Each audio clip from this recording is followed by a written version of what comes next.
जय सच्चिदानंद दीपकानंद जी। जय सच्चिदानंद।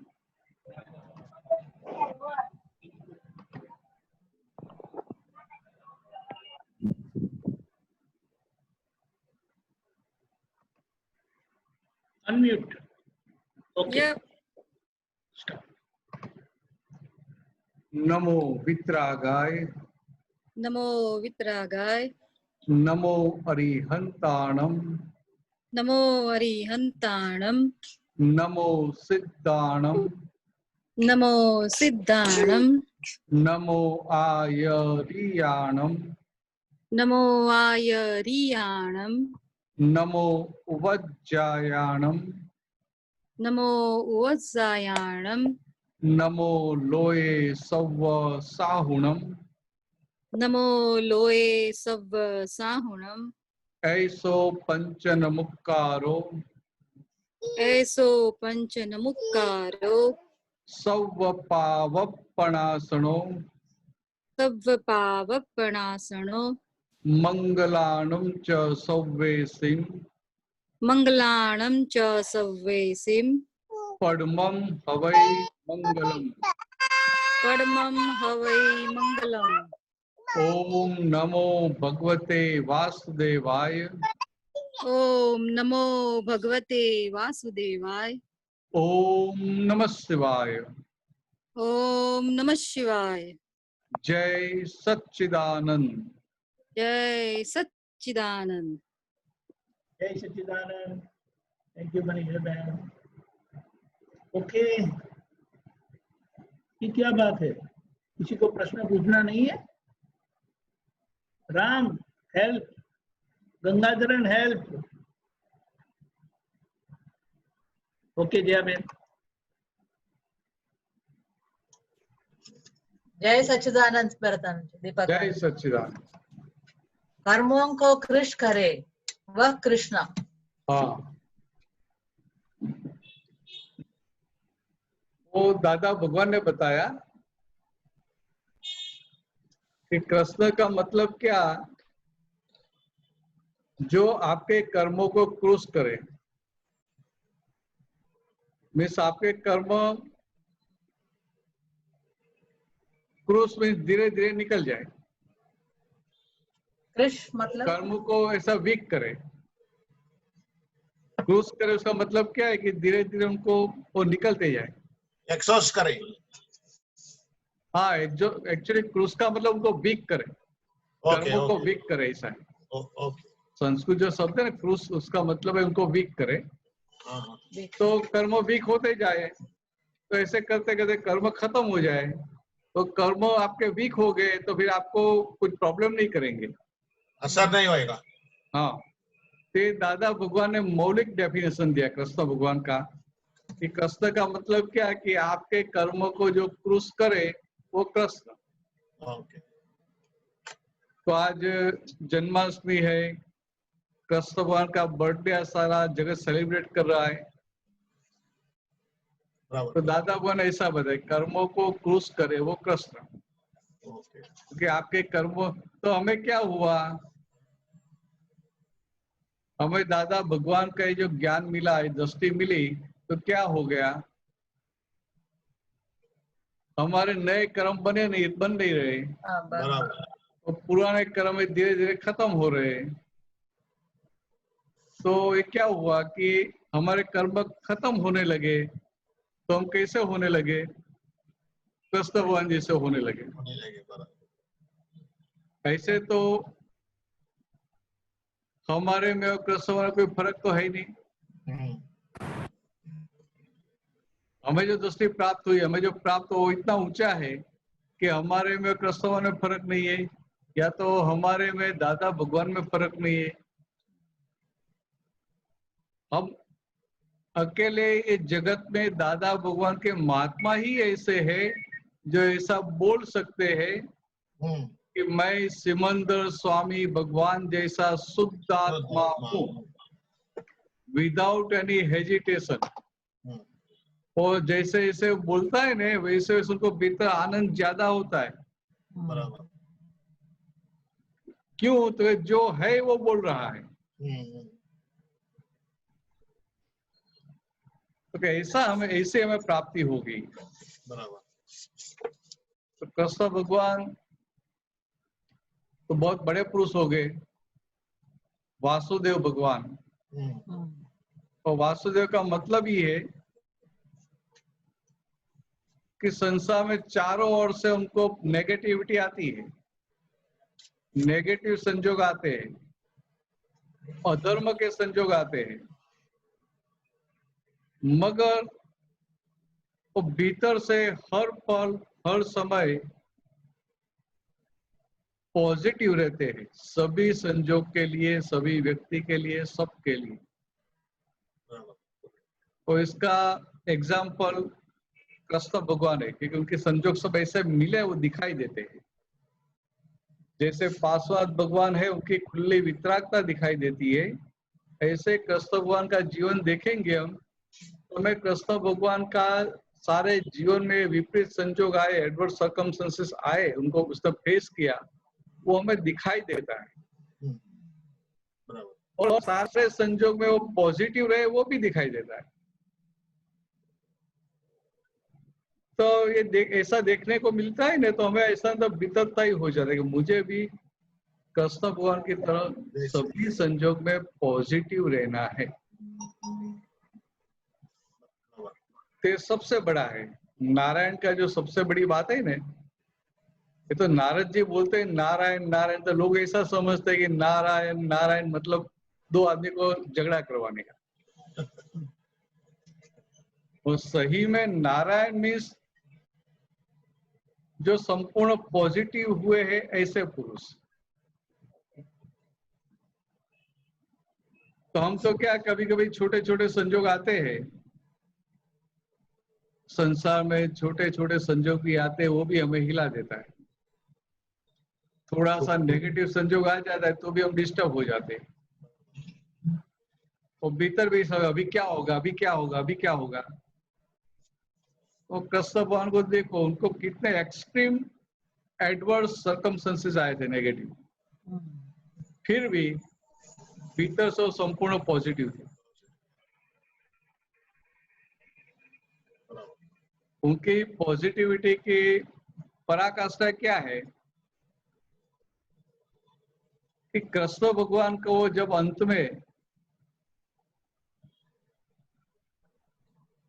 जो पेड़ के नीचे बैठे थे उससे तीर चलाया और पांव में तीर लगा, फिर तीर मारने वाला नजदीक गया तो उसने देखा कि ओ ये तो मेरी बहुत बड़ी गलती हो गई, मैंने तो सोचा था कि मैं हिरण को मार रहा हूं और ये तो कोई मनुष्य है।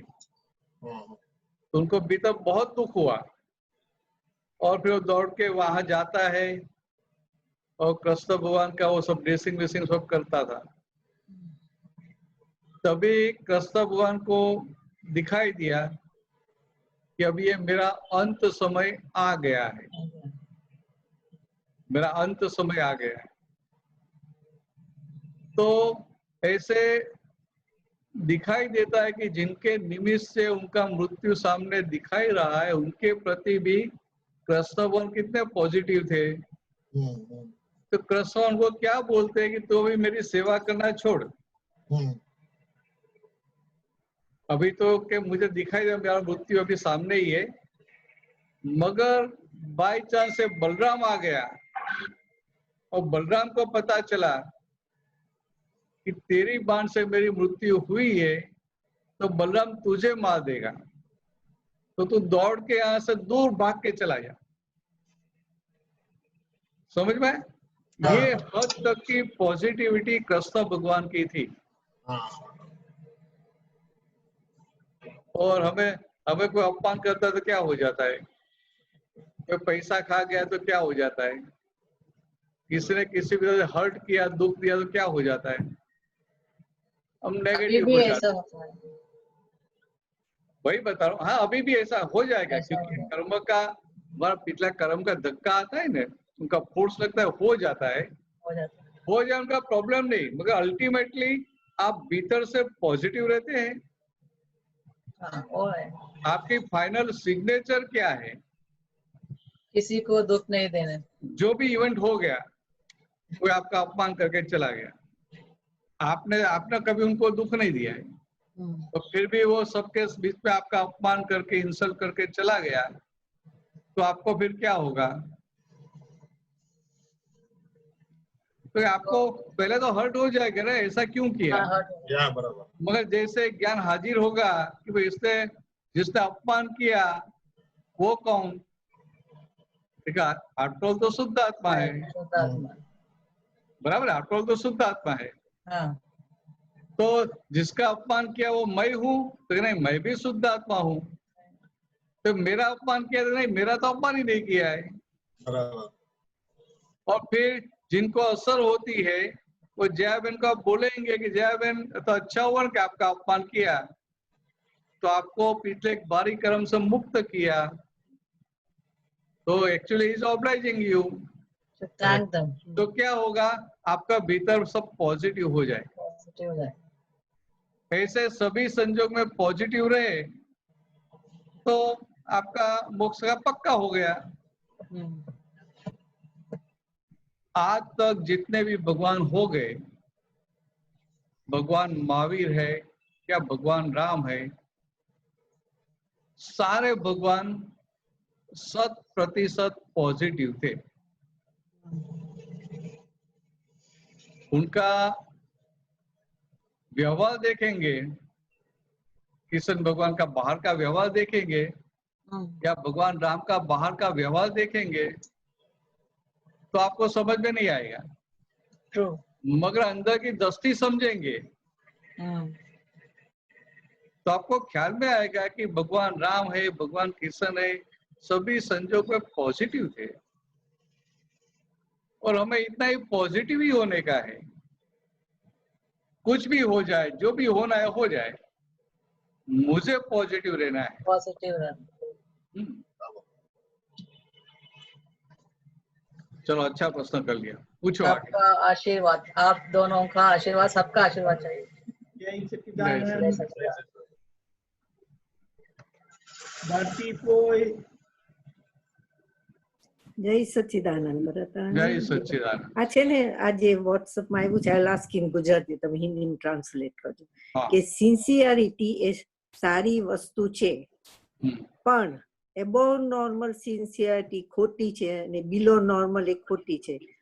નોર્મલ સિન્સિયરિટી જોઈએ તો નોર્મલ શું ને એબો નોર્મલ શું? तो क्या बताना चाहते हैं कि ये सारी जो व्यवहार, ये जो क्वालिटी है ना, उसमें सिंसियरिटी, मानो सिंसियरिटी है तो कैसी नॉर्मल सिंसियरिटी होनी चाहिए। नॉर्मल का मतलब क्या हुआ कि मानो आप जॉब कर रहे, तो आप जॉब कर रहे तो आपको आपका कितना काम है, आपको जो सैलरी मिलती है, आपको जो सैलरी मिलती है उसके सामने आपको 8 घंटा काम करने का है, वो 8 घंटा आपकी सिंसियरिटी होनी चाहिए। फिर घर पे जाके भी, घर पे जाकर भी हम सोचते रहेंगे कि अभी ये बाकी रह गया, ये करने का है, वो कर रहे, ये तो नहीं होगा तो बहुत नुकसान हो जाएगा, ऐसा होगा वैसा होगा, तो फिर क्या होगा, आपका भी बिगड़ेगा और बाहर भी बिगड़ेगा। तो इसको बोलते हैं ओवर सिंसियर। ઓકે, એબો થઈ ગયું. एबो, तो एबो नॉर्मल हो गया ना, नॉर्मलिटी में नहीं रहे, सिंसियरिटी है मगर नॉर्मलिटी में नहीं रही, બરોબર. तो हम क्या हो जाते हैं, हम एबो नॉर्मल सिंसियर हो जाते हैं। जब एबो नॉर्मल सिंसियर हो गए तो हम एकांतिक हो जाते हैं, वन साइडेड। ઓકે, તો આપણા જ્ઞાનમાં કેવી રીતે, how is it connected with our gyan? This is for relative. हाँ हाँ बराबर। ज्ञान में कैसा है, ज्ञान में आपको कैसे बताया है कि सिंसियरिटी तो बराबर है, मैं साथ में क्या बताया,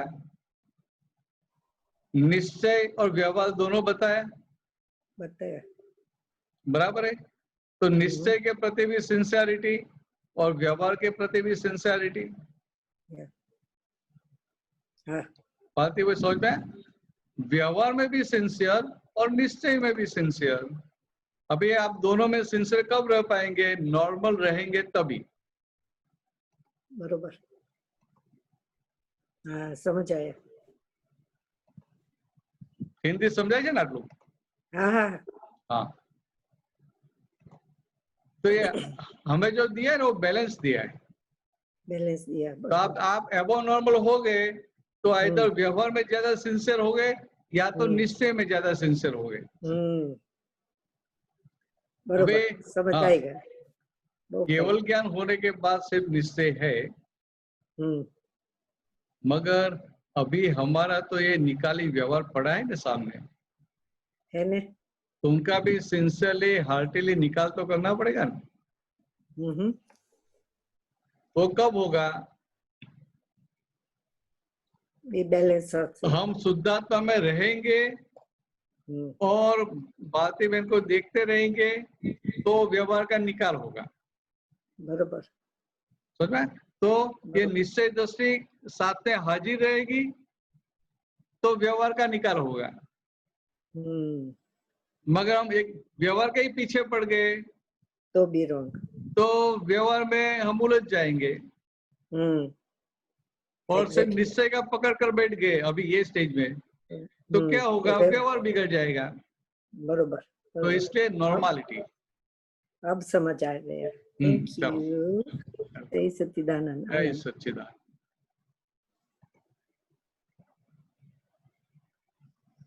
जय सच्चिदानंद। मुकुल भाई, हेमा बहन।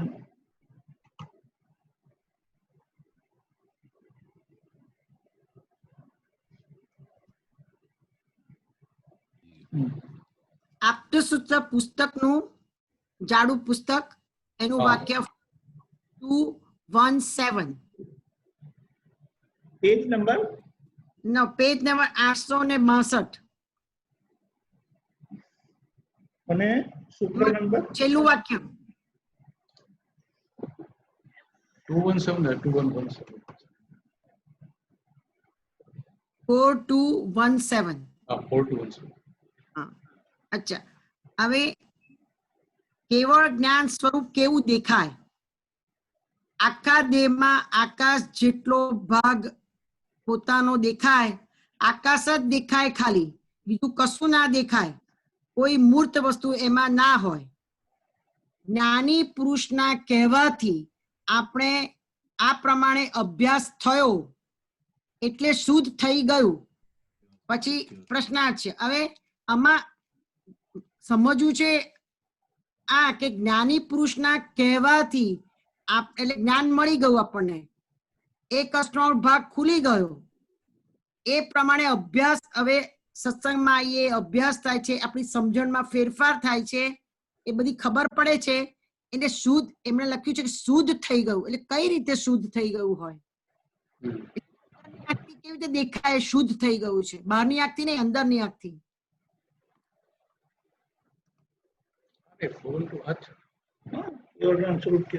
कोई मूर्त स्वरूप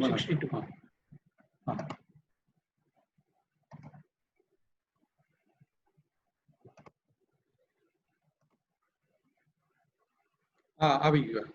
કેવળ જ્ઞાન સ્વરૂપ કેવું દેખાય? આખા દેહમાં આકાશ જેટલો જ ભાગ પોતાનો દેખાય. આકાશ જ દેખાય, ખાલી બીજું કશું દેખાય નહીં. કોઈ મૂર્ત વસ્તુ એમાં ના હોય. પણ ભાઈ તમે જે આગળ બોલ્યા ને, આગળ છે બીજા પાના ઉપર છે, 863 પાના ઉપર છે. અચ્છા, બીજા પાના પર છે 863. Okay okay.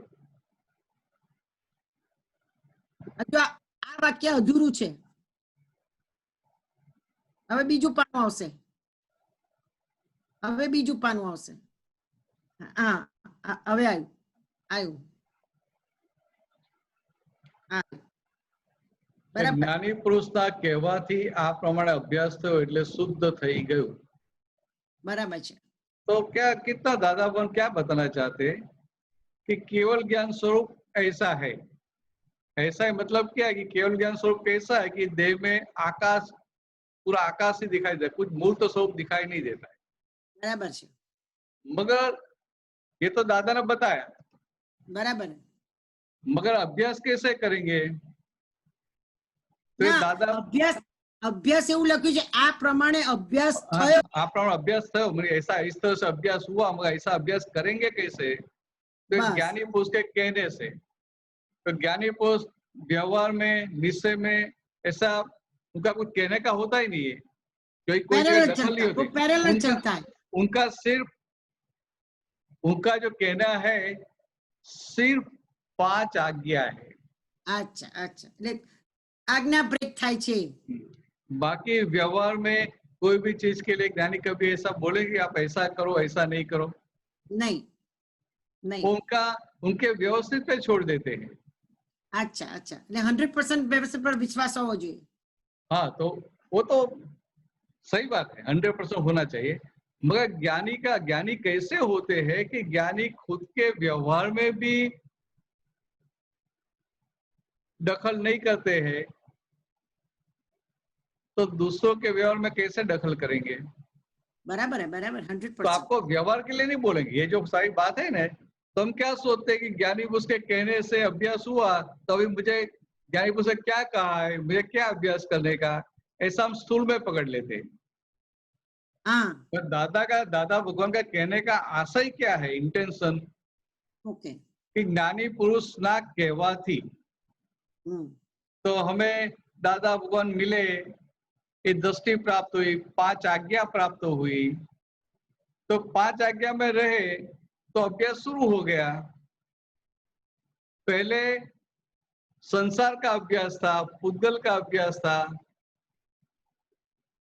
मीन्स अज्ञान का अभ्यास था, और अभी ये खुद का अभ्यास शुरू हो गया।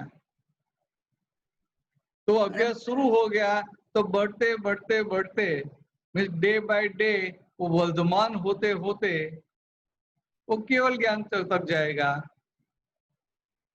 और जब केवल ज्ञान तक गया तो अपना जो केवल ज्ञान स्वरूप है वो उनको एज इट इज, जैसा है वैसा दिखाई देगा। एक ज्ञानी पुरुष के जो शब्द है ना, वो बुद्धि चलाने के लिए नहीं है, नहीं बुद्धि नहीं चलाते सीधा हैं, सीधा समझने के लिए। सीधा सीधा उनका मर्म, उनका आशय पकड़ लेने का। वो आशय पकड़ने का इसलिए तो बोल हाँ यही प्रश्न पूछते हैं। परफेक्ट है। तो आशय पकड़ लेने का, तो क्या कहना चाहते हैं भाई, इतना ही कहना चाहते हैं। तो दादा भगवान जब ज्ञान देते थे, बाद में 5 आज्ञा समझाते थे, तो क्या बताते थे कि अभी आप सब्जी लेने, पहले तो सब्जी लेने के लिए जाते थे बाजार में हर रोज। उस समय में सबके घर में फ्रीज नहीं था, फ्रीज उस समय नेसेसिटी नहीं थी मगर लग्जरी थी, और उस समय तो बड़ौदा में सबके घर में फ्रीज था ही नहीं। तो लोग क्या करते थे, सुबह में उठ के मार्केट में जाते थे, खंडेवा मार्केट, और सब्जी लेके वापिस आते थे। तो जाके वापिस आते तो आधा पौना घंटा 1 घंटा लग जाता था। तो दादाजी कितना जो नॉर्मल व्यवहार है उसी में ही कैसे रहना वो बताते कि आज तक आपका अभ्यास क्या है पुराना, तो के ये बॉडी फॉर्म को, ये देह को देखना वही अभ्यास है। तो आपको वो अभ्यास पक्का हो गया है, तभी नया हाँ। अभ्यास करना पड़ेगा ना। बराबर है। तो क्या करना कि जाते हैं तो रास्ते में जो सब मिलते हैं तो ध्यान में रखना कि ये शुद्ध आत्मा है, या कि व्यवहार दृष्टि से आदमी है, निश्चय से शुद्ध आत्मा है, ऐसा अभ्यास करते जाना। बराबर है। अभी दादा ने बताया उसके हिसाब से अभ्यास करेंगे तो क्या होगा, रिजल्ट ऐसा आएगा। दादा तो बोलते ज्ञान खुला हो जाएगा। खुला होगा। दादा भगवान के एक एक वाक्य ब्रह्म वाक्य है। बराबर है, बराबर 100%। ब्रह्म वाक्य मतलब आज भी सत्य है, भूतकाल में भी सत्य थे और भविष्य में सत्य रहेगा, त्रिकाल सत्य, त्रिकाल सत्य। तो इसलिए बता एक वाक्य भी पकड़ लेंगे तो भी कल्याण हो जाएगा। तो क्या ऐसे पुरुष होते ही नहीं है ना, तो ऐसे पुरुष प्रकट हुए और अपने ज्ञान में देखकर कोई भी वाक्य निकल गया तो वाक्य जो जो वाणी निकलती है, वाणी तो है, तो वाणी वचन बल के साथ है, हाँ, उसके पीछे बल है उसका। वचन बल है। और वही बात कोई भी अच्छा गुड ऑरेटर है, अच्छा बोलने वाला है, बहुत अच्छी तरह से बताएगा, लोग कन्विंस भी हो जाएंगे। मगर 10 दिन के बाद जाके देखेंगे तो कुछ नहीं होगा, कुछ होगा नहीं। और यहाँ दादा की बात सुनी होगी, उनको तुरंत पूछेंगे, उनको कुछ समझ में भी नहीं आया होगा, मगर 25 साल के बाद, 50 साल के बाद उनको वो अपने आप अनुभव में आ जाएगा। हेमाबिन समझ में? बराबर बराबर बहुत समझ बड़ा रहे। डिफरेंस है, बहुत बड़ा डिफरेंस है। तो लोग क्या समझते हैं कि ये मेरी जो वाणी है वो वाणी से आत्माद है। से वो तो शब्द ही है, मगर जो दशा है, स्टेट ऑफ बीइंग, जो दशा के आधार से वो वाणी बाहर आती है, तो बीच दशा में जो की दशा है वजह। उसकी बॉडी से सेपरेट होके वो दशा है, उसमें से बोलते हैं ना। हाँ, तो दादा भगवान जब बोलते हैं, दादा का जो प्रतिष्ठित आत्मा है वही हाँ, बोलता है। मैं क्या आपको सिंपल बताऊं, एकदम सिंपल कर दूं, आप ऐसे डिफिकल्ट शब्द नहीं लाओ। मैं अंगूठा छापू, ऐसा ज्यादा ऐसा। मैं भी ऐसा तुम्हारे में बैठने के लिए रात सुबह से उठ के आपको प्रश्न पूछने के लिए बोला। हाँ, सिंपल बात है कि हम जब बोलते हो, दादा बोलते हैं, कितना फर्क है। बहुत सबसे पहले दादा की वाणी निकलती है, हाँ तो वो बोलने वाले नहीं होते हैं। हाँ, राइट मीन्स राइट। एम पटेल नहीं हो जाते, ज्ञानी पुरुष नहीं हो जाते। हाँ, एक सबसे पहले बोलने वाले नहीं है, फिर क्योंकि बोलने वाले नहीं है इसलिए वो रिकॉर्ड निकलती है। प्रीवियस और रिकॉर्ड। हमारी भी रिकॉर्ड निकलती है, मगर हमारा ईगो जो उसमें इंटरफियर करता है। ईगोइज्म कैसे इंटरफियर करता है? देखा मेरी वाणी कितने लोगों को प्रभावित कर दिया, कितने लोग इंप्रेस हो गए, कितना बड़ा मेरा ग्रुप हो गया, कितने लोग मुझे मानते हैं, लाखों लोग मुझे मानते हैं। समझ में? ये तो ये क्या है? वाणी रिकॉर्ड नहीं, उनका प्रमाण है रिकॉर्ड, मगर रिकॉर्ड सब रही नहीं है। रिकॉर्ड मगर रिकॉर्ड है। 6 रिकॉर्ड पर रिकॉर्ड 100 पे रही नहीं। अच्छा, क्या मालिक થઈ ગયા ને? हाँ। तो दादा भगवान की जो वाणी है ना, रिकॉर्ड भी है, उनके मालिक भी नहीं है, स्याद्वाद भी है। अभी स्याद्वाद भी कैसा है? लोग जो स्याद्वाद समझते हैं ना, व्यवहार से समझते हैं।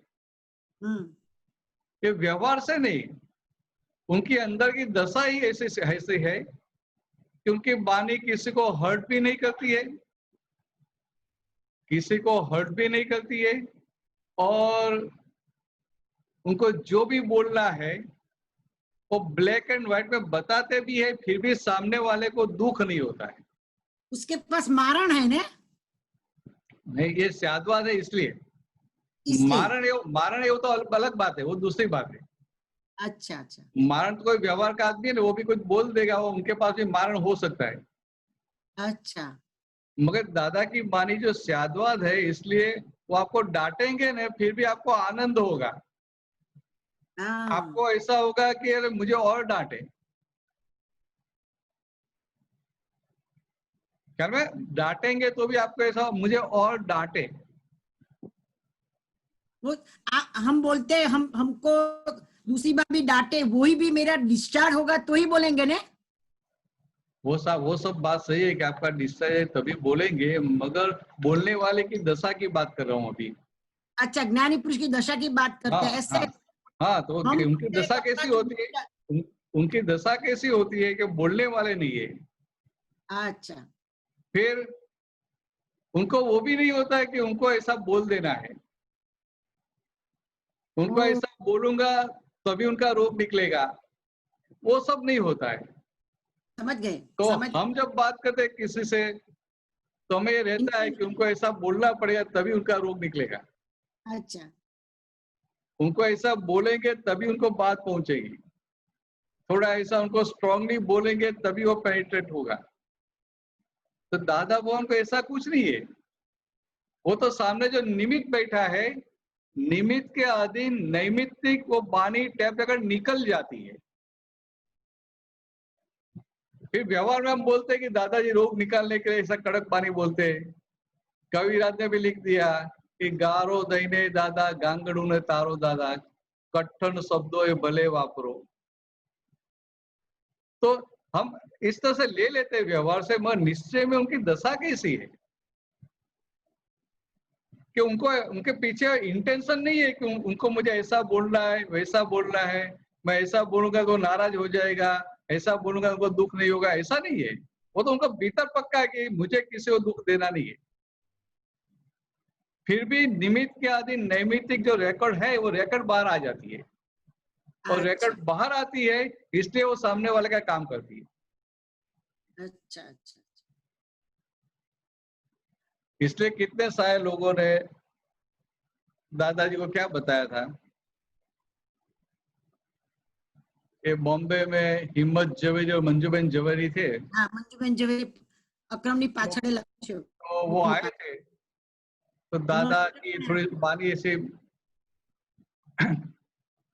तो सोशलिस्ट थे, दादा की थोड़ी बानी कड़क निकली तो उन्होंने कंक्लूजन निकाल के क्या बताया कि दादा आपकी बानी स्ट्रांग है, कड़क है, मगर जनूनी नहीं है। બરાબર હે क्या मैं और ऐसा दूसरा एग्जांपल बताऊं, पालीताना गए थे, यशो विजय जी महाराज करके थे, वहां उन्होंने लाइब्रेरी भी बनाई थी। तो 2 बस लेके पालीताना गए थे तो थोड़े बहुत महात्मा थे, तो उन्होंने बताया कि दादी यहाँ यशो विजय जी महाराज साहब है, बहुत अच्छे हैं, सब पुस्तकें इकट्ठे करके एक ज्ञान का वो सब करते हैं। तो हम जाएंगे तो जाके मिल के आज बता ठीक है आओ। तो दादाजी गए तो हम 5 बजे के आसपास गए होंगे, तो दूसरे भी उनके फॉलोअर्स भी 5-10 बैठे थे और हम 10-15 लोग गए और फिर बात निकली। भाई बात निकलती है तो जब बात निकलती है तो दादाजी ऐसा सोचेंगे कि मुझे स्यादात बोलना है, नहीं नहीं कुछ नहीं ऐसे उनके सब- बानी ही स्यादात होते हैं, उनको ऐसा होता है कि मुझे स्यादात बोलना है, वो स्यादात करने के लिए नहीं जाते।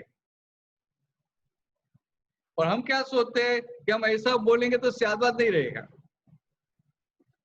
तो स्यादात अंदर की दशा इसे वो बाहर आती है। तो ऐसा थोड़ा कड़क बानी निकली तो महाराज साहब ने क्या बताया कि दादा मेरा अभी ये प्रतिक्रमण का टाइम हुआ है तो मैं 24 कर लूं, प्रतिक्रमण कर लूं, फिर आप बाद में आ सकते हैं।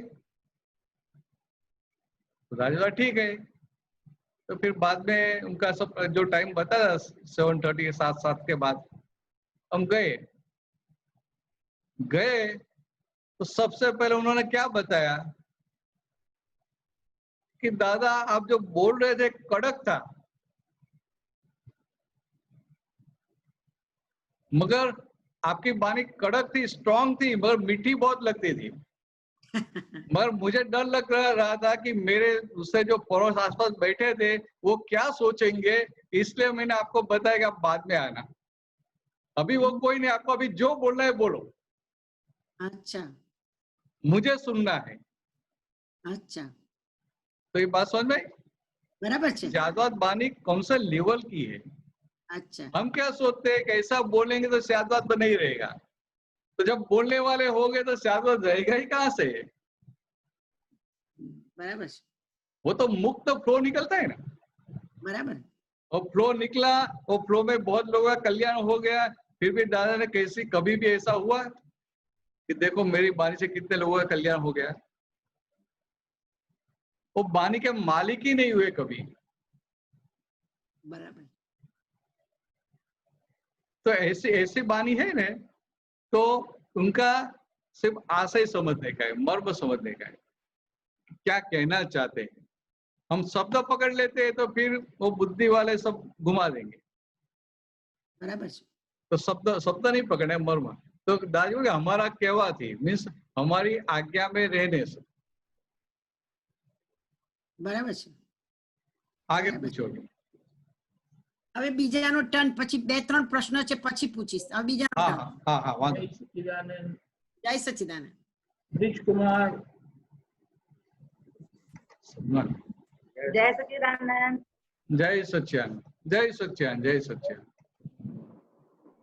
धर्म तो तलवार की धार से तेज है, धार जैसा है, पर वहाँ पोलम पोल नहीं चलती।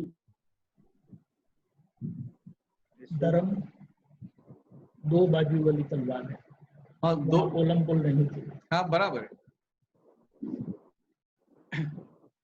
तो धर्म के तो सिंपल है, धर्म में पोलम पोल कैसे चलेगी? हाँ। मैं बोलूंगा मुझसे कुछ गलती हो गई और मैं बोलूंगा ये तो मेरा व्यवहार है और मेरा व्यवहार तो निकाली है, ये क्या हो गया? मैंने व्यवहार का प्रोटेक्शन किया, तो मैं हूँ शुद्ध आत्मा और भरत का प्रोटेक्शन किया, तो पोलम पोल हुआ कि नहीं हुआ? कल मैं हूँ शुद्ध आत्मा और भरतानंद जी का मैं प्रोटेक्शन करूं, तो पोलम पोल हुआ कि नहीं हुआ? तो मेरा कभी प्रोग्रेस ही नहीं होगा।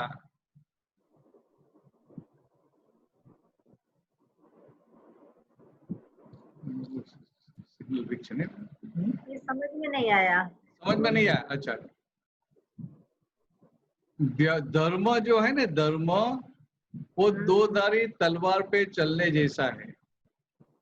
तो पहले के समय में वो राज दरबार में तलवार की धार पे ऐसा नृत्य करते थे, और इस तरह से नृत्य करते थे कि जिससे उनको पांव में चोट नहीं लगे, खून नहीं निकले। इतना संभाल के चलना पड़ता था, इतना संभाल के नृत्य करते थे कि पांव रखा और उठा लिया, रखा और उठा लिया, तो काटता नहीं, कभी वो उनको ब्लीडिंग नहीं होता था। इस तरह से वो नृत्य करते थे। तो उस पे से कहावत आई कि तलवार दो धारी तलवार पे चलने जैसा है, कि ये साइड पे गए तो यहाँ मार खाएंगे, उधर गए तो यहाँ मार खाएंगे, बीच में बैलेंस होके रहना पड़ता है, बीच में बैलेंस होके रहना पड़ता है। तो एक ऐसा है कि धर्म जो है, धर्म पाना है तो ये दो धारी तलवार पे चलने जैसा है। आप कोई भी एक साइड पे चले गए तो फिर मार खाएंगे। अच्छा। आपका बैलेंस चला गया तो आपको आपको खून निकलेगा। ऐसे यहाँ भी हमें व्यवहार और निश्चय दो दिया नहीं दिया। हाँ। व्यवहार और निश्चय, और व्यवहार और निश्चय दोनों पे बैलेंस रख के चलेंगे तो अपना स्मूथली हम निकल जाएंगे। मगर व्यवहार पे जोर ज्यादा दे दिया तो खून निकलेगा कि नहीं निकलेगा? हाँ। हाँ। इस तरह से बताया कि दो धारी तलवार है और धर्म में पोलों पोल नहीं चलता है। पोल का मतलब क्या है कि हम जाने अनजाने में फाइल नंबर 1 का प्रोटेक्शन कर लेते हैं। ख्याल में जाने अनजाने में फाइल नंबर 1 का प्रोटेक्शन कर लेते हैं। आपको सिंपल बताओ कि आप घर पे है, आपकी बेटी भी घर पे आई है और खाना बनाया है और ब्रिज खाने के लिए, सब्जी खाने के लिए बैठे और पूछे कि अरे ये दाल किसने बनाई है? उसने ऐसा नहीं बोला कि दाल ठीक नहीं हुई है, वह उनके बोलने से लगता है कि दाल में कुछ गलती हो गई है। तो आप और आपकी बेटी दोनों उधर खड़े होंगे तो क्या जवाब देंगे? मैंने बनाई या बेटी ने बनाई? हाँ, तो बराबर है कि आप बोले मैंने बनाई है या तो बेटी ने बनाई है, मगर एकदम पहले क्या हो जाएगा कि दाल ठीक नहीं हुई होगी, तो क्या बोलेंगे, नहीं मैंने नहीं बनाई, बेटी ने बनाई। अच्छा सिंपल व्यवहार है, सिंपल बात है कि मैंने नहीं बनाई, बेटी ने बनाई है। मगर जब ये सबने पूछे दाल किसने बनाई, तो आपको क्या हो जाता है कि आप दाल बनाने वाले हो जाते हैं। समझ में आया मैं जो कहना चाहता हूँ? हाँ हाँ इतनी छोटी बात में भी हम अपना स्थान छोड़ देते हैं। अभी इसमें राग द्वेष की कोई बात नहीं है, हाँ मगर एक सिंपल बात है, एक सिंपल नॉर्मल व्यवहार है। हाँ। नॉर्मल व्यवहार में भी हम क्या करते हैं, हम किसका रक्षण करते हैं? खुद का। हाँ, मीन्स फाइल नंबर 1 का रक्षण करते हैं। हाँ तो फाइल नंबर 1 का रक्षण किया, वो क्या हुआ, वो पोल मारने की शुरुआत हो गई। समझ में? फाइल नंबर 1 का रक्षण किया, वहां से पोल मारने की शुरुआत हो गई। ये तो मैंने आपको एक एग्जांपल दिया, आपको समझ में आया इसलिए। मगर छोटी छोटी बात में हम कितना फाइल नंबर 1 का रक्षण करते हैं। जो हम है ही नहीं, उनको अच्छा दिखाने के लिए उनका कितना प्रोटेक्शन करते हैं। उनसे कुछ गलती भी हो गई तो उनका खराब नहीं दिखाई दे, इसलिए वो गलती को ढांकने का भी प्रयत्न करते ही नहीं करते। तो क्या हुआ, फाइल नंबर 1 का रक्षण हुआ कि नहीं हुआ? हुआ ना। तो हमारी जो ज्ञान के प्रति, दादा के प्रति जो सिंसियरिटी होनी चाहिए, वो सिंसियरिटी में पोल लगाई कि नहीं लगाई? पोल मार दिया। बिल्कुल। तो ऐसे छोटी छोटी बात में ही पोल मारते रहते हैं, और वो पता भी नहीं चला। उनको लगता है कि ठीक है, वो तो नॉर्मल है। हाँ कि मैंने बताया कि बेटी ने बनाया, उसमें गलत क्या है, मैंने सही तो बोला है। नहीं तो व्यवहार में तो हम कई पोल मारते हैं। हाँ, तो कोई ज्ञान का उपयोग कहाँ करने का है? हमें जो व्यवहार के संजोग आते हैं उसमें ही करने का है, बराबर, और कहाँ करने का है? तो इससे क्या कर्म बंद नहीं पड़ते हैं? कर्म बंद की बात तो जाने दो, अभी आप पोल की बात करो। कर्म बंद नहीं पड़ते, कर्म बंद नहीं पड़ते। वह इससे क्या होता है, इस तरह से पोल मारते रहते हैं, इसलिए हमारा जो मोक्ष है थोड़ा दूर जाता है। हमारी जो केवल ज्ञान की पूर्णाहुति होनी चाहिए, उसमें थोड़ा टाइम ज्यादा लग जाता है। अच्छा। अभी ख्याल में, कर्म नहीं बनते। अच्छा। कर्म का जो आधार था, हाँ कर्म का जो रूट कोज था, हाँ हाँ। कि मैं हूँ, मैं भरत हूँ, जो रूट कोज था, जो अहंकार, वो मूल अहंकार निकल गया, तो वो सूक्ष्म अहंकार निकल गया, वो सटल अहंकार निकल गया। इसलिए अभी कर्म नहीं बनते हैं। मगर फिर भी ये जब संजोग सामने आते हैं, व्यवहार के संजोग, और उस समय आपको जागृति में रहता है कि मैं शुद्ध आत्मा और ये फाइल नंबर 1 का व्यवहार, तो सारे संजोग की निर्जरा हो जाती है, कर्म का निकाल हो जाता है, डिस्चार्ज हो जाता है। और ये जागृति नहीं रहती है तो नया चार्ज नहीं होता है, मगर वो संपूर्ण डिस्चार्ज हो जाना चाहिए, वो डिस्चार्ज नहीं हो पाता है। अक्रम और क्रमिक में ये सबसे बड़ा फर्क है।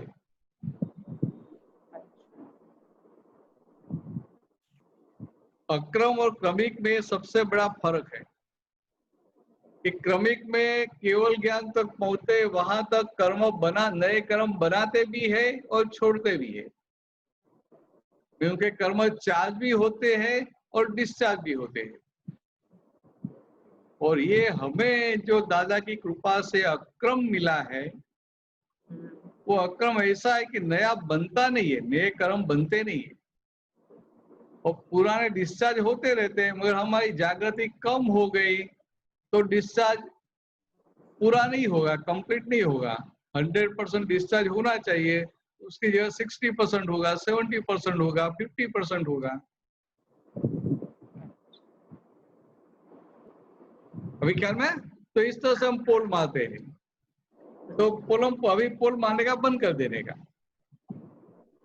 धर्म है वह पोलम पोल नहीं है, ये कुदरत चला नहीं लेती है। कुदरत नहीं चलाए, कुदरत को तो क्या जो है वो है बोलेंगे, नहीं उनको नहीं बोलते।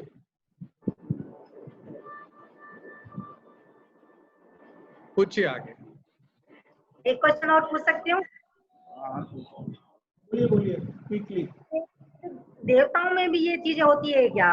मतलब डिस्कशन, भेदभाव देवताओं में भी चलता रहता है क्या? हाँ वो तो होता है ना, देवताओं में ईर्ष्या भी होती है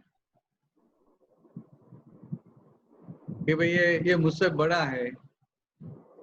देवताओं में क्या है कि जिनकी जो पोस्ट है उनके हिसाब से उनको रिस्पेक्ट मिलता है, और नीचे वाले हैं छोटे देवताओं को रिस्पेक्ट देना भी पड़ता है कंपलसरी। मानो इंद्र है तो इंद्र का जो सिक्योरिटी है द्वारपाल, तो द्वारपाल भी देव होता है। तो इंद्र जो भी आज्ञा करते हैं वो आज्ञा का उनको पालन करना पड़ता है। तो उनको भीतर क्या होता है, तो ये उससे थोड़ा पुण्य ज्यादा किया तो वो इंद्र हो गया, और मेरा पुण्य थोड़ा कम था मैं द्वारपाल हो गया। ऐसा है, उनको एक भीतर अंदर एक ईर्षा का भाव रहता है। ईर्षा शब्द से नहीं, ईर्षा ईर्षा, तो वो रहता है, वो एक भाव रहता है ऐसा। जैसे बड़े छोटे का रहता है कि ये बड़ा है ये छोटा है, ऐसा। तो वो तो ठीक है, हमें देवलोक में कहाँ जाना है, हमें तो मोक्ष में जाना है। नहीं, हमें तो मोक्ष में ही जाना है। हाँ पक्का है ना, पक्का मोक्ष में पक्का। जाना है। हाँ बिल्कुल। जय सच्चिदानंद। जय सच्चिदानंद। जय सच्चिदानंद। मनीषा बहन। जय सच्चिदानंद।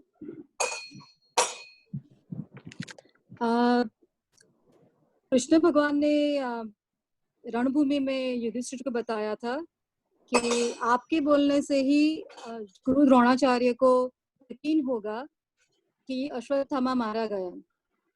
और जब कर्ण का रथ टूट गया था तब उन्होंने अर्जुन को बताया कि यही समय है कि आप बाण चलाओ। तो उस वक्त क्या कृष्ण भगवान ने जो नीति अपनाई वो कपट नीति नहीं थी? बुद्धि का जो था वो वाणी का दुरुपयोग, उनसे उन सभी से उनको कर्म बंधन किस तरह से नहीं हुए? तो दादा भगवान क्या बताते थे, कैसे जो बड़े पुरुष होते हैं ना, उनका हम अपनी बुद्धि से एनालिसिस नहीं कर सकते, मगर आपको जो समझना है तो ऐसे समझो कि कृष्ण भगवान ने युधिष्ठिर को बताया कि आप बोलेंगे तो भी द्रोणाचार्य मानेंगे, तो बात बराबर है। तो जो कृष्ण भगवान जो बोले वो वाणी थी, रिकॉर्ड थी। कृष्ण भगवान के मुंह से जो वाणी निकली वो रिकॉर्ड थी कि वो बोलने वाले थे। मनीषा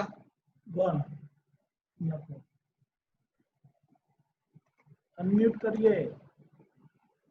हाँ रिकॉर्ड थी।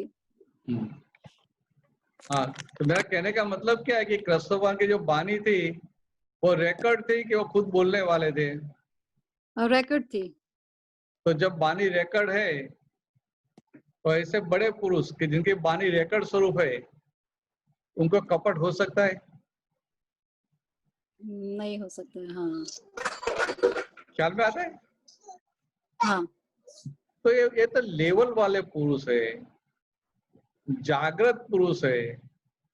मगर क्या होता है कि ये सामने जो है उनका जो व्यवस्थित होता है, तो व्यवस्थित की वजह से ऐसे रिकॉर्ड निकल जाती है।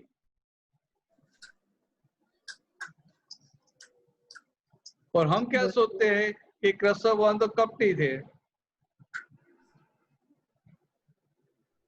तो कृष्ण भगवान ने कपट किया तो फिर हमें हमें वही सीखना चाहिए, हमें भी कपट ही करना चाहिए जब भगवान ने किया तो। मगर ये बात समझ में नहीं आती कि भगवान तो करने वाले है ही नहीं, और भगवान करने वाले है ही नहीं, इसलिए वो समझ में नहीं आया। इससे क्या बताइए, सब भगवान की लीला है। आम आदमी को समझ में नहीं आया कि ये भगवान होकर ये भगवान ये कपट किया, ऐसा क्यों किया। वो रात हुई नहीं थी तो भी अपना सुदर्शन चक्र सूर्य के सामने रख दिया और अंधेरा कर दिया, तो हम क्या सोचेंगे भगवान ने कपट किया। तो भगवान भी अपने प्रारब्ध कर्म के अधीन है कि नहीं है? हाँ है। मैं ऐसा समझ में, भगवान भी हाँ। अपने प्रारब्ध कर्म के अधीन है कि नहीं है? हाँ है। तो प्रारब्ध कर्म के अधीन है। भगवान राम थे तो दूसरे दिन उनका राज्याभिषेक होने वाला था, फिर भी भगवान राम को दूसरे दिन जंगल में जाना पड़ा 14 साल के लिए। हाँ जाना पड़ा। तो वो क्या था, उनका प्रारब्ध कर्म नहीं था? हाँ। तो प्रारब्ध कर्म ने भगवान राम को भी छोड़ा था? नहीं छोड़ा। 14 साल जंगल में भटकना पड़ा, हाँ। सीता का हरण भी हुआ, हाँ। रावण के साथ युद्ध भी हुआ, हाँ। तो ये सब हुआ कि नहीं हुआ? हुआ। हाँ। भगवान को क्या ये सब करना अच्छा लगेगा? नहीं। ये उनका प्रारब्ध कर्म होता है। प्रारब्ध कर्म भगवान को भी छोड़ते नहीं है। भगवान महावीर थे तो भगवान महावीर के कान में वो जो ग्वाला थे उससे वो बरूद लगाए थे, हाँ। तो क्या वो अच्छा लगता है? नहीं। उनका प्रारब्ध कर्म होता है। तो भगवान तो प्रारब्ध कर्म हम जो करते हैं वो प्रारब्ध कर्म है तो नहीं।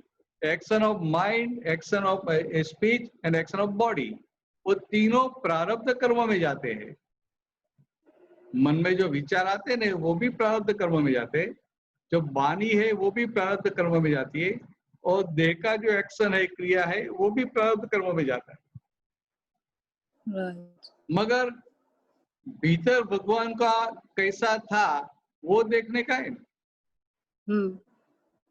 तो अर्जुन का ऐसा योग था, पुण्य का योग, प्रारब्ध उनका ऐसा था कि भगवान की वाणी ऐसे निकल गई।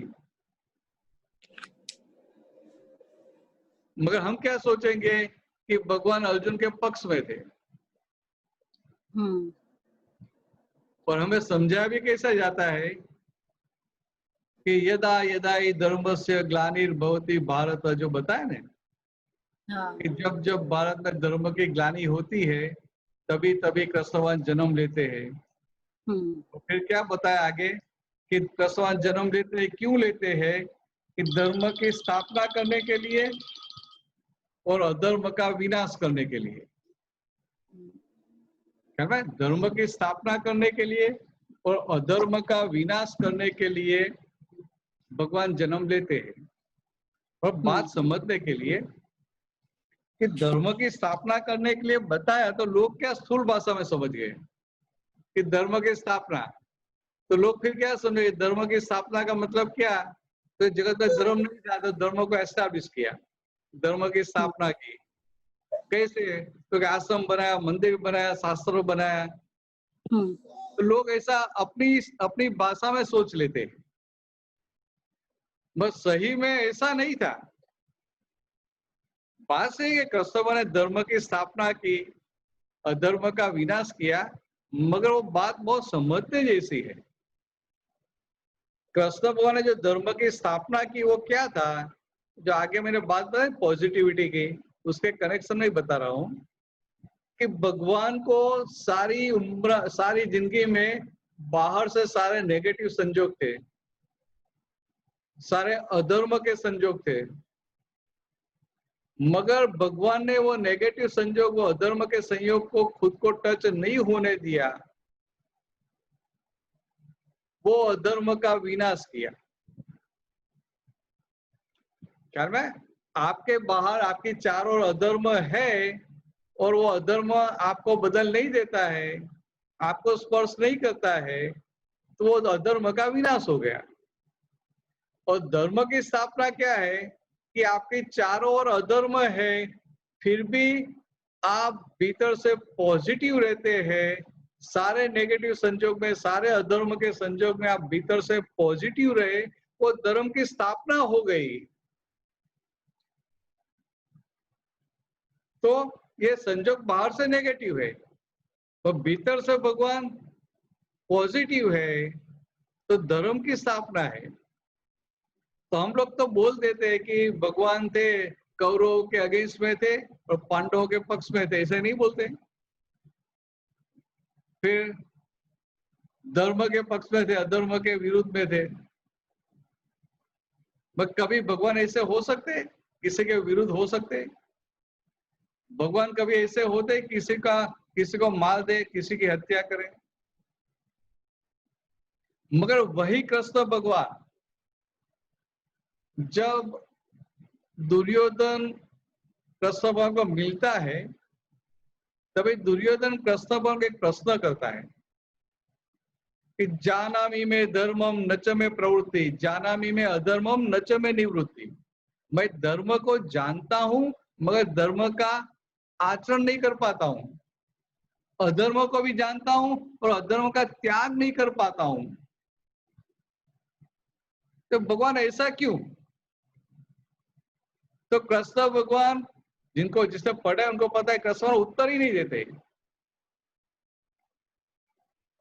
अभी कृष्ण भगवान उत्तर नहीं देते हैं, तो क्या कृष्ण भगवान को उत्तर पता नहीं था?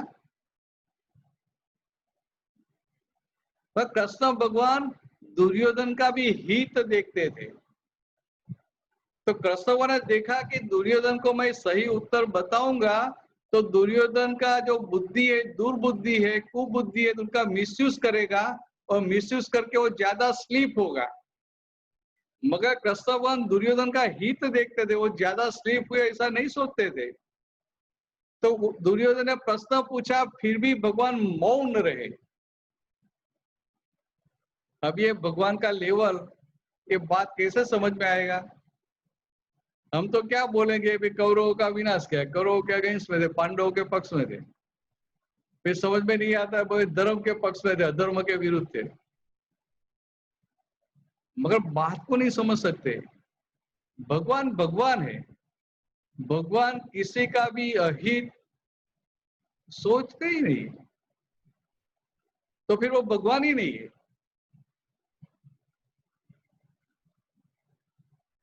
भगवान महावीर है तो उनका दुश्मन है, तो दुश्मन के बारे में भी नेगेटिव सोचेंगे, उनको भीतर नेगेटिव होगा। दादा भगवान है तो कोई भी आएगा, कुछ भी कैसा भी गलत व्यवहार करेगा, फिर भी दादा भगवान को उनके प्रति नेगेटिव होगा।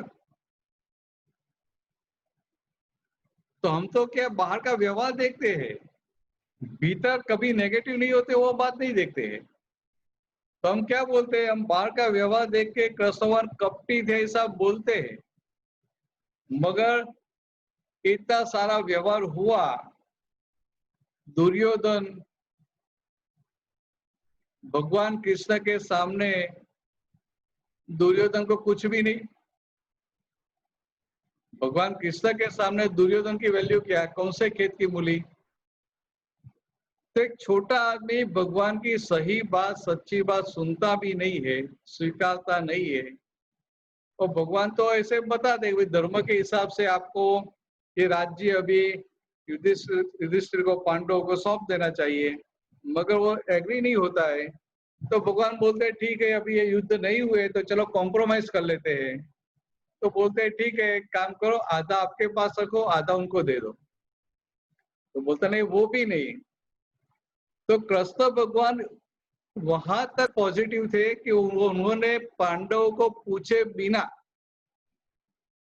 कौरवों को युधिष्ठिर को ऑफर दे दिया, ठीक है आपको जो 5 गांव अच्छे लगे वो 5 गांव दे दो। तभी भी दुर्योधन ने क्या बोला, एक तनिक सा भी जमीन देने वाला नहीं। तो इतनी भयंकर नेगेटिविटी, हम दूसरे शब्द का प्रयोग नहीं करें, सिंपल नेगेटिविटी। फिर भी इतना करने के बावजूद भी जब वो दुर्योधन भगवान के पास आता है बाद में और भगवान को पूछता है, बताता है कि मैं धर्म को जानता हूँ, उनका पालन आचरण नहीं कर पाता हूँ, अधर्म को जानता हूँ, उनका त्याग नहीं कर पाता, ऐसा क्यों? तभी भगवान को नेगेटिव होना था तो उत्तर दे देते थे, तो ज्यादा स्लिप होता था। मगर ऐसा हुआ, ऐसा किया। तो इस तरह से भगवान को समझने का है। मनीषा ख्याल में आया? हम भगवान का सिर्फ व्यवहार देखते हैं और जो कौन सा व्यवहार जो उनके हाथ में, जो व्यवस्थित के अधीन है, वो व्यवहार देखते हैं। उनके भीतर कैसी अवस्था है, उनके भीतर की दशा कैसी है, वो हम नहीं देख पाते।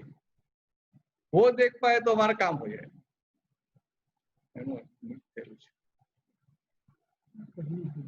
हाँ हाँ, चलो तो मनीषा आगे बढ़े, समझ में आ हाँ गया? हाँ। जय सच्चिदानंद। जय सच्चिदानंद। हरीश भाई जोशी।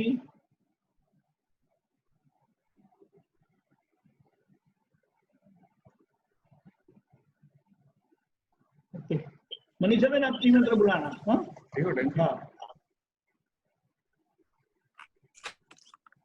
नमो वितरागाय, नमो वितरागाय, नमो अरिहंताणम, नमो अरिहंताणम, नमो सिद्धाणम, नमो सिद्धाणम, नमो आयरियाणम, नमो आयरियाणम, नमो वज्जायाणम, नमो उवज्जायाणम, नमो लोये सव्व साहुणम, नमो लोये सव्व साहुणम, ऐसो पंचनमुक्कारो, ऐसो पंचनमुक्कारो, सव्व पावपणासनो, सव्व पापपणासनो, मंगलाणं च सव्वेसिं, मंगलाणं च सव्वेसिं, पद्मं हवै मंगलम्। परमं हवै मंगलम्। ओम नमो भगवते वासुदेवाय, ओम नमो भगवते वासुदेवाय, ओम नमः शिवाय, ओम नमः शिवाय। जय सच्चिदानंद, जय सच्चिदानंद। जय सच्चिदानंद।